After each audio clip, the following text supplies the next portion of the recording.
The project of unifying Europe has been ongoing for more than half a century now, and I've been an enthusiastic supporter of it all my adult life. But I do think it made a wrong turn in the 1990s when a decision was made to accelerate a common currency at a time when it was probably still premature. Now, after 12 years, we can see that there are some fundamental flaws in this project, foundational flaws, that are coming home to roost and are starting to become very important. I list them here for you. Because our time is brief, I will only, in my initial presentation, speak to the first one, but the second two, governance and ECB assets, are both extremely important, and we can go there in the subsequent discussion if you would like to do that.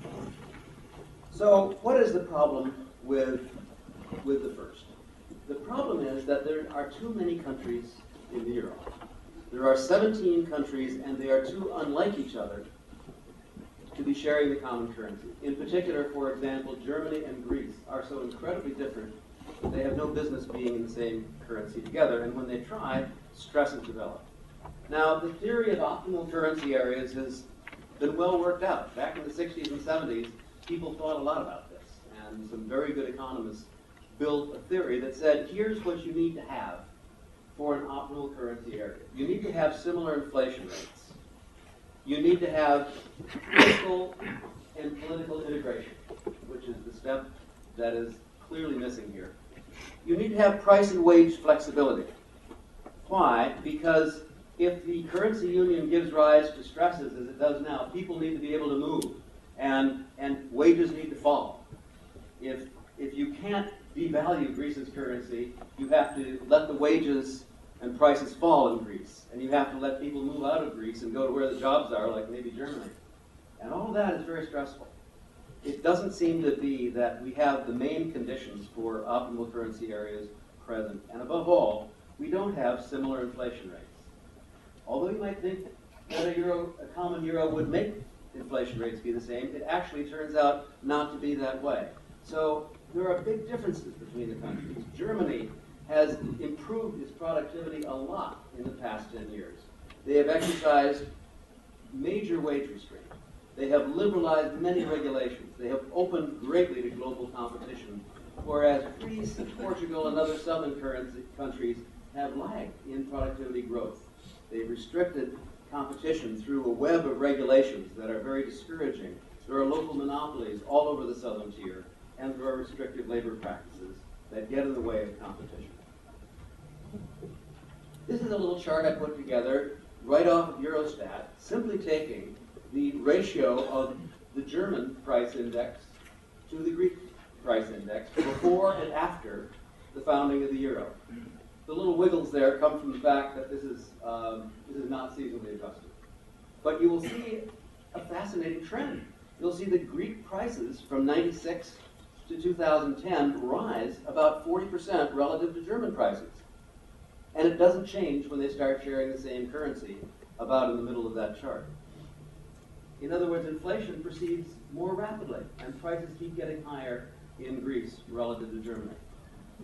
Now, before the euro came along, the countries were able to handle differences in inflation and differences in productivity growth by changes in currency value. So theory tells us that what ought to happen is that a country like Germany with high productivity growth and low inflation ought to gradually have an appreciating currency, whereas Greece and Portugal, which are kind of the reverse, ought to have depreciating currencies. And that's exactly what happened prior to the formation of the euro in 1999. Here's a picture of it. I think many people in Europe imagined that they had succeeded in converging their currency values before the euro was formed, in anticipation of finally going to completion with this project. But as this picture shows, nothing of the kind happened. They continue to diverge. It's as if there is a pressure that pull these currencies apart from each other. And as long as they did that, then trade could go on between the countries without impediment. What is absolutely fascinating about this chart is that the sequence in which the countries line up when you look at their pre-euro currency values is exactly the sequence in which they now have payments problems.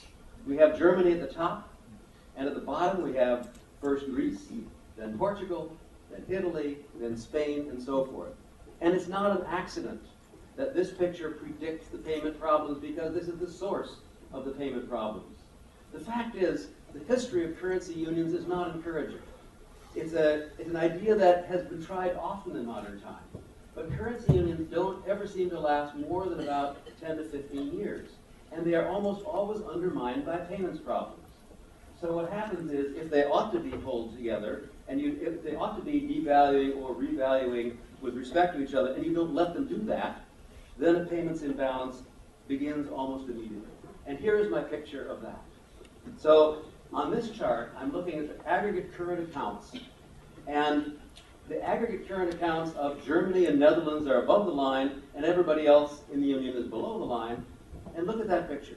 Before the euro was formed, which is the black line in the middle, trade roughly equalized among these countries because they were able to adjust their currencies. So trade could expand.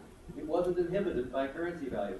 As soon as you start the euro, suddenly an enormous payment imbalance develops between North and South. And when I first looked at this picture, I just was amazed. I thought, this is doomed. It can't last, because what this represents is a debt building up from the south to the north in a kind of exponential way.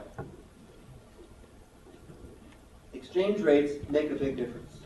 Here is a related picture of what happened to industrial production in Germany versus Italy with the formation of the euro. Exchange rates really matter, and they give rise to this kind of difference in economic performance and payments imbalance.